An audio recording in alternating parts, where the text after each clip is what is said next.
विचार, मेरे व्यवहार, आध्यात्मिक शून्यता। फिर देखता हूँ कंसर्निंग पार्ट, मेरी फैमिली, मेरा कैरियर, मेरी सोसाइटी। जब देखता हूँ ना चारों तरफ से टूटा हुआ महसूस कर लिया, अंदर से भी मैं महसूस करने लगता हूँ, तो मुझे पता लगता है कि ये हुआ क्यों। तब निराशा आती है तो दूसरा कदम आता है कि विश्वास कर, विश्वास कर, भटक गया था, अब तुझे सहारे की ज़रूरत है, संरक्षण में है किसी के, अपना निर्माण कर। तीसरे कदम में आता है मेरी सोच यानी मेरी इच्छा, मेरा जीवन यानी मेरे कर्मों का संग्रह।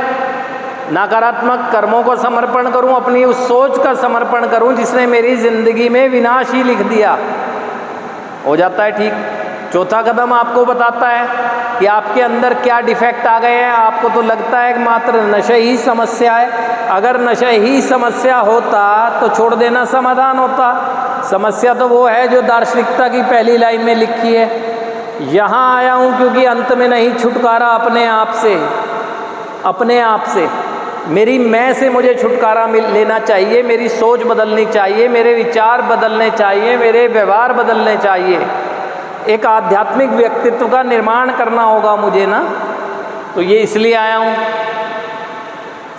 नशा समस्या है ही नहीं, वो तो लक्षण है ना। नशा तो एक लक्षण है मेरे भीतर की अंदरूनी आध्यात्मिक गड़बड़ियों का। मेरी सोच गड़बड़ है, मेरे विचार गड़बड़ है, मेरी आध्यात्मिक शून्यता है, उसका लक्षण है। संतुष्टि आती है, लक्षण फील गुड के लिए आ जाता है वो।